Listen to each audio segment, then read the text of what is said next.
The word empowerment has been largely misplaced in this country to mainly cover the handing out of loans and equipment to start small projects, especially for the women and youth, but this is actually a broad meaning word. And today, in this edition of Zimbabwe, the Awakening Giant would like to focus on Zuma Chipamuriwo, who has taken it upon himself to empower youths who would like to have a career in the automotive industry in Zimbabwe and abroad. Mr. Chipamuriwo, who has been in the automotive industry since 1990 and has a professional qualification as a motor mechanic, has worked in different workshops both within and without Zimbabwe, but now he has focused on training technicians in the automotive industry to try and take this sector a step higher in this country and beyond. Our crew tracked down Mr. Chipamuriwo at his school in downtown Harare, and we started by asking him how he got into this industry. Firstly, I'm a motor mechanic, an automotive enthusiast. I teach motor mechanics. That's my calling. Since 1990, after being introduced to this industry by one late old man who was running his private technical training school somewhere in the industrial area. So I was inspired, and I felt the burden that our people, the youth, and when I say our people, they were very disadvantaged. If you look at these schools, the high schools, the group A's, were developing, but especially those who had failed their O levels, the secondary education, they were being relegated into dustbins. We want to change the mindset. You can run your small place where you fix cars, where you do this and that and make a living. Now the system of education concerning this field, you can go for apprenticeship if you have 5 O levels, but you can go the trade test way if you don't have 5 O levels, like a chart that I have displayed there. When one finishes O level, he is recruited, he joins the automotive industry. Maybe it's you who is training him, anybody who is training him for some years that are required by the ministry under trade testing. You just go there, you enroll that I want to be trade tested. The test that they give, they have been designed to meet the requirements or to fit such people. They are not difficult tests like we get at NC level or any other higher level. So they will be just trying to test what that aspiring candidate is acquired through the years of fixing cars. Okay. So there is a way that the government encourages. You can do trade testing, then you qualify as a journeyman class 1. And when you are qualified through that system, you can still be employed by companies. They are needed in our industry, those people. When I look at what we want to achieve, to develop a workforce that is globally competitive, our people must fit in an environment where they are educated people who are doing things by the book. People must be taught to understand the technology in its proper sense, not to do shortcuts. The opportunities are wide. It only needs somebody who is eager to learn, somebody who wants to develop himself or herself to catch up with the changes in technology. You cannot even finish, you cannot exhaust this industry. It's quite big. Look at cars that are entering Zimbabwe on a daily basis. And how many of our people know how to keep those vehicles moving? We have got to train our own people to make sure that we remain viable. We are having our transport system correct, sound transport system. Okay, so as you put it, you cannot exhaust it. We have farms now, the farming community. You know, my heart bleeds when you see tractors that are broken down in the farming community. You cannot make the field green when the tractor is not working. Okay, we talk of drought, yes, but if we cannot mechanize, if we cannot make sure the machines on our farms are working, then we are doomed as a nation, as a people. Seeing the emergence of many unregistered schools and colleges alike, we asked Mr. Chipamuriwo why it is important for the country to have registered entities, and this is what he had to say. These colleges, the private colleges, we are supported by polytechnics. That's a government ideology. We have a syllabus that they give us, we teach that. So you must register the college to get examinations, because if you are not registered, then what examination are you going to give these children?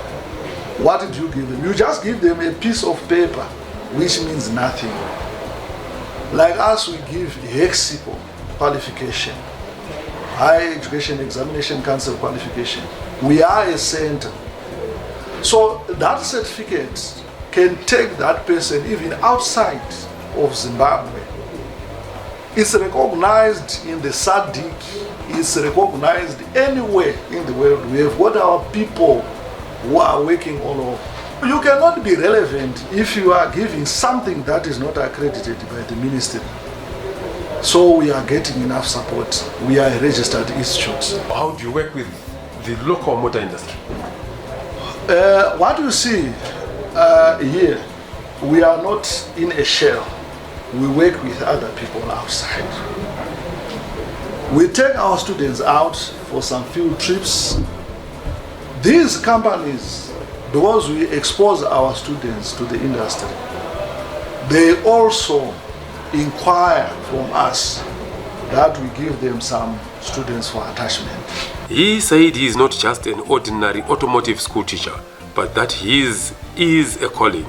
He has a deep passion for the industry and for the local youth, especially those that may not have high grades at ordinary level or those that did not even attend school to that level. Those are the feelings of Zuma Chipamuriwo, automotive lecturer who is dying to see young Zimbabweans take up the huge business opportunities being offered by this sector in this country and worldwide. We take a short commercial break. When we return, we take a few lessons in the automotive classroom. Please stay tuned in.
Welcome back. This is your favorite informative and educative program, Zimbabwe, the awakening giant. And today, we are looking at the post-secondary school education in Zimbabwe with particular interest in the automotive industry. And our team was in downtown Harare, where there is a private technical college which is registered with the Ministry of Higher and Tertiary Education, Science and Technology Development. In the first part of the program, we spoke to Zuma Chipamrio, founder and principal of the college, as he explained how this whole idea of going into the education sector came about. Now we would like to visit the school proper and see what they do there. In the auto electrics and electronics class, we found young Delvin Zuma, himself a third-year student at the Chino University of Technology, studying for his degree in mechatronics. And when we got there, he was actually standing in for the full-time auto electrics teacher. Kana tichitaura kuti auto electrics tikutaura motikari dzese pane magetsi emotikari, be it marori or tumotikari tudiki pese panenge paine magetsi, because katichiti auto electrics kuti magetsi epa motikari, magetsi on automobiles. And saka this is electricity on automobiles. And saka ndo magetsi achinge tichitaura. Panyaya dzekugadzirwa magetsi emota ndichikura ndiri mudiki, ndaiona baba wangu achizviita, saka ndakaita interested nemasystem emagetsi emotikari, and I've managed to start ndichiita demonstrations kuti ndinyatsonzwisisa kuti chii chinenge chichiitika. And currently I'm at university, Chino University of Technology. I'm doing a degree in mechatronic engineering. To learn further it's these electronic systems that we will be learning, and to learn further about these electronic systems. Inini ndona vanhu magazareti vachingodonza tambo vachidimbura vachinama vachidonza zvinongawenderwa kuuniversity rezvizvo. No, you'll find kuti ukasanzwisisa operation nemafambiro anenge achiita magetsi, handiti panoitika maproblems akasiyana, kana kutobvira kwemota. Dzimwe nguva munonzwa zvichitonzi motikari yabvira, handiti maproblems acho anenge achikonzereswa nemamwe ma-electronic systems anenge asina kuitwa zvakanaka nevanhu vamukutaura vanenge vachidhunza tambo, vasina kudzidziswa kuti chii chinenge chichinyatsoitika pamagetsi. So are you saying yourself or these students vatinobika panapa tikakupai mota yadyiwa tambo dzese nemakonzo, mota dzedu dzinombogara na 2 years 3 years isingafambi, you can rewire that thing and make it perfect again? Yes, of ikasvika course. pamapurisa vakanditi indicator left, indicator right, stop lights, router, all those things will come back to normal. Of course, all of those things will come back to normal. As you can see, this is a board, and it has all the functional electronic components of a vehicle. Semataura mukuita kuti ma-indicator kadai demonstrate board. Saka hongu zvamukutaura zvinoitika.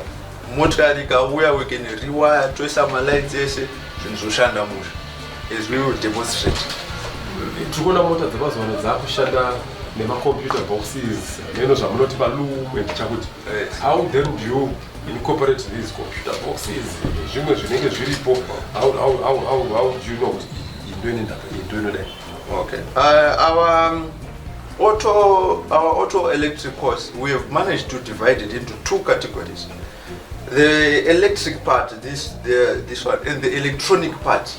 Kana tichiti electronic anditi kushanda nemagetsi madiki, anditi amukutaura vaya anenge ari macomputer box, and neanenge ari nemagetsi emasensa, and ndo kana takuti electronic. Kana tichiti the electric, automotive electrics, ndio aya example yaapara anoshandiswa kubatidza ma-headlights, mabhero and so forth.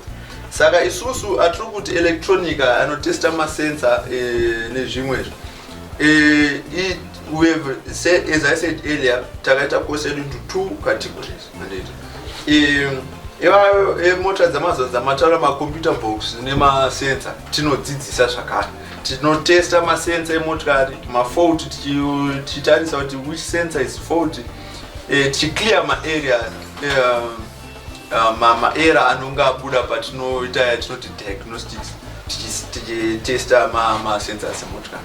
the way we have designed this course, and we teach from the start, from the basics, and what is electricity, and electricity inofamba say what is a battery, and what is resistance, what is current, and tinotanga kubva pekutanga chaipo kuti zvinhu izvi zvinombofamba sei, and apa kana takutoconnecta, this is now takuchingopedzisa zvatataurirana tichidzidzisana kuti chii checho. Saka anenge achiti handina kuita A level, or I did not do sciences in school, I may not be able to understand these systems. Tiri kuti no, it's also the way we teach this auto electrics course, and we have designed it in a way yekuti everyone can understand. The establishment of this automotive college has resulted in the creation of employment for those directly employed there and those in the downstream industries. And we spoke to Cecilia Murambiwa, who started by explaining how the birth of this college has helped her.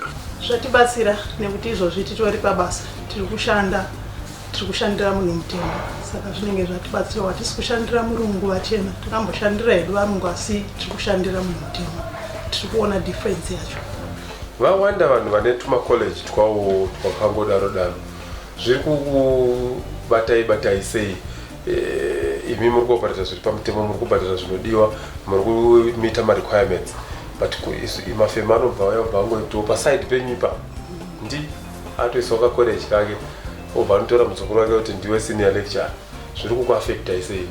Zvinoti affecta at the other side, unotonzwa tsitsi kune vabereki kana kuti vana vanenge vachienda kuzvikoro zvakadaro, nekuti vanenge vachibvisa mari dzavo, vabvisa mari dzavo pakupedzisira pamwe vanenge vachiwana bepa kana kuti document risina kwarinozoshanda.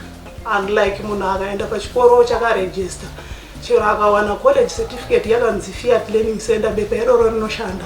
Akauyawo akawanawo certificate rake regovernment reHexco rinoshanda kwese. Unlike akaenda kutuma college tusina kuregister, mari idzodzo dzinenge dzaendera mahara, uyezve bepa iroro harina kwarinoshanda mumaindustry. Ndawana vakomana nevasikana vanouya pano vachiri vanhu vechidiki, vamwe vacho vanotoratidza kuti vari kufunga kuti vari kuhigh school, they want to play. Nditsanangurire attitude yevana ava iri kukugutsai here? Zviri zvamungade kuona zvichiitikwa nemi nevabereki? Because dzimwe nguva vabereki isu tinongotumira vana and forget about it, just pay school fees and forget about it. Yeah, sure. Attitude dzevana dzatinoona dzakatisiyana.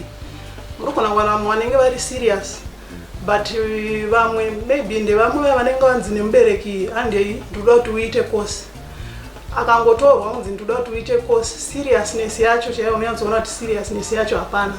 Saka tinenge tichitoda kutoti vabereki vatomira nesu vaencourage vana. Kana vatonzi vari kuuya kuchikoro, ngavatore kuchikoro as serious, ngavatongoita as serious as if they are going to a high school. Vanofungidzwa kuti vakanzi vari kuuya kuzoita mota mechanic, maybe ndekwekuuya kuzotamba here kana kuti chii, kana kuti vanenge vajaira zvekungoti vari kuswera vari mumba, ndokwaanenge akutofunga nguva diki akutofunga kuti akudzokera kumba. Saka vabereki vakaita serious nevana, sekubhadhara kwavanenge vachiita mari dzavo, ngavamonite vana ivavo kuti mwana iye ari kuita serious here nechikoro. Ngavamonite zvaari kuita kuuya kuchikoro, kuti mwana ari kuita serious here, kuti vaone kuti mwana zvinhu zvaari kuita ari kuratidza shungu here, mangwana tichazowana mari results here, uyezve tiri kudyara chimwe chinhu here mumwana uyu for tomorrow rake. Mr. Chipamuriwo does not have passion for the boys and girls who are able-bodied only, but he has taken on board some less privileged members of our society who have physical challenges, and one such student is Kundai. Sometimes I just wish ndaigona kutaurawo nemasaini, so I want to help such people, because she can see, she has got hands. She can't fail to work on an engine, on a motor vehicle, she can work. So I put extra energy on such people. If I cannot use sign language, then I write it down. I make sure I go an extra mile. I want to accommodate these people. If we had qualified people who can do sign languages, then probably vaigona kundono pamwe ndotsvaga munhu wandoti handibatsirawo kuticha these people only vanoona asi vanoona havanzwi vanogona kushanda. So that lady is doing well. Because what I do here, we all what we teach here, we have put it down in the form of modules, like what Zoe is doing. So if you give her a written material, she can copy well. And that lady, I don't draw my diagrams. She is very dedicated. Saka ndinenge ndichitorwisa kuti kana apedza ndozoona kuti ndekupi kuindustry kwaangatouch munhu akadaro. Passion coupled with the desire to excel in anything that you do in life would definitely take one to the dream of their hearts. And if we have many people with the zeal such as that exhibited by Mr. Chipamrio of not only earning from his business but also ensuring that his students get the best wherever they go, then definitely we would see the Zimbabwe that we all cherish for. We go for another short breather. Please join us again shortly.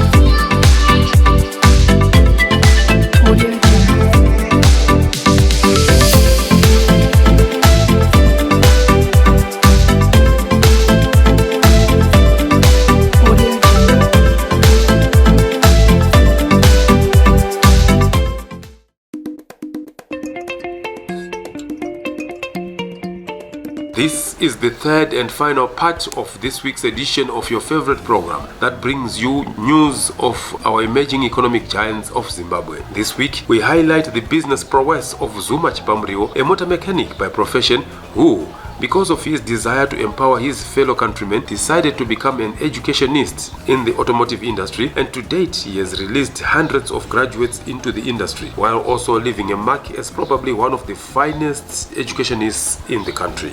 After giving his students a thorough theory in the classroom, he then takes them to his workshops for hands-on practice. Atiperere ikoko chete vana vedu tinovaendesa kuworkshop, vanoenda kumaworkshops. Semuno muworkshop ndo tinoshandisa kana taakuda kukwenenzvera unyanzvi hwemwana pamaengines papa, na tikamubika akagara pacheya anoda kuzoziva kuti crankshaft kana yanzi yakafa inogadzirwa sei. Kunoku kune ma-experts ariko, so they will get expert knowledge or ma-lectures avanowana kuno ma-demonstrations anenge from an expert perspective. Akunyazotaurirwa kuti crankshaft yacho kutenderera kwacho kunombofamba sei, kana isina kugirindwa zvakanaka chii chinoitika. Saka ndo ma-experts anenge ari panapa, ma-precision machinist anenge akutaurira vana vedu mafambiro anoita sei. After their initial period at school is over, the students are now placed on industrial attachment with reputable organizations, and here they start their journey into the real world of automotive maintenance and repairs. We followed up some of Mr. Chipamrio's students who have made it big in the industry, and this is what they had to say, starting off with Abiton Nyakunu, who moved from the food industry and is now a sales rep at a big tire sales company in Harare. So, I want to give a reference about Dara Nasana Potenga Tanyon. I used to buy from the streets, of which the understood knowledge matters. If you buy a second-hand tire, you're risking your life. So I learned a lot about the tire, about tires in and out of the tire. Tire name efficient. Rockers will say, I might not say more about my tires, but tire construction, it helps to know tire construction. The other say tire construction. But when I knew about tire construction in and out, and my load, my various load, speed rating, so easy.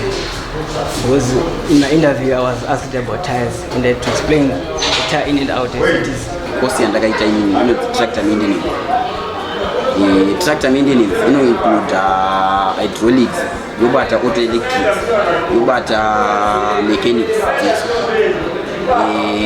Inenge ichibata ma-heavy vehicle, ma-engine. Saka ndofunga ezi inini ndakazvimiririra ndakazoona kuti pandakazonoitira attachment chakandipfavira inini hydraulics ende ndo chakange chakawanda panzvimbo yacho ipapo. Saka ndo dzandakazospecialize nadzo nekuti ndo dzandakange ndakukwanisa kunyanyonzwisisawo kubva kuchikoro kwandaidzidziswa napo.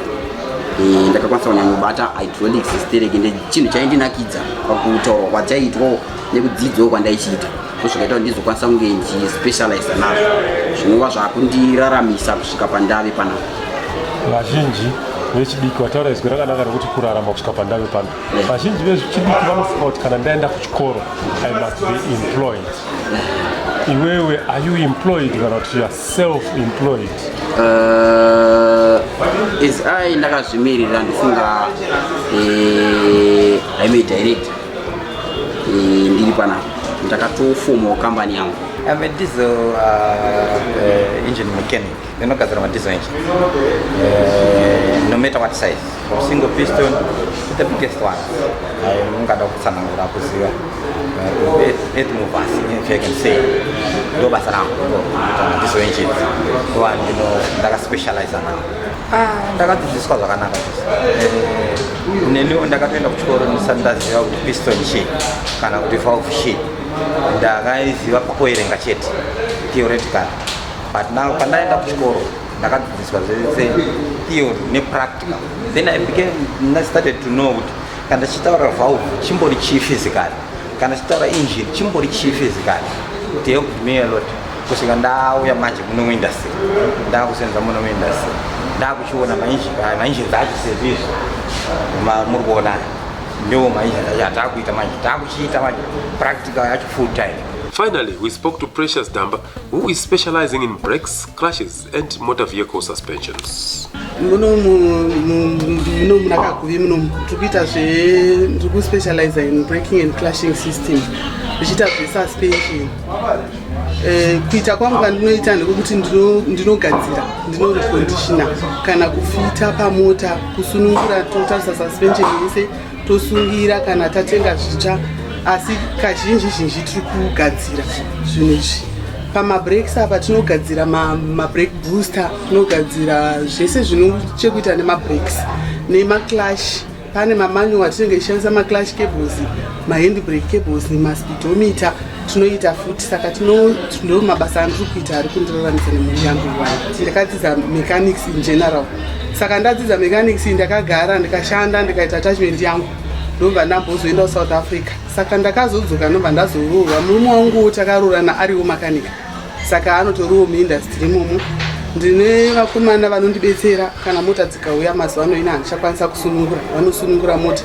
Asi ndinenge ndiri muno ndichitoita basa racho, ndinenge ndichitoribika, ndinenge ndichitoita basa racho randinenge ndichitoita muno. Kana zvakaoma basa ratiwanzira ndinotopindawo pasi pemota ipapo ndichitosunungura nekusunga. If all our graduates, especially the youths, could take a leaf from the people we have been speaking to in this program and take it upon themselves to create employment, then we would be able to help turn around the economy of our country and improve the standards of living for the citizens of Zimbabwe. We have come to the end of this week's exciting edition of Zimbabwe, The Awakening Giant. Until next time, same place, same station, pleasant viewing.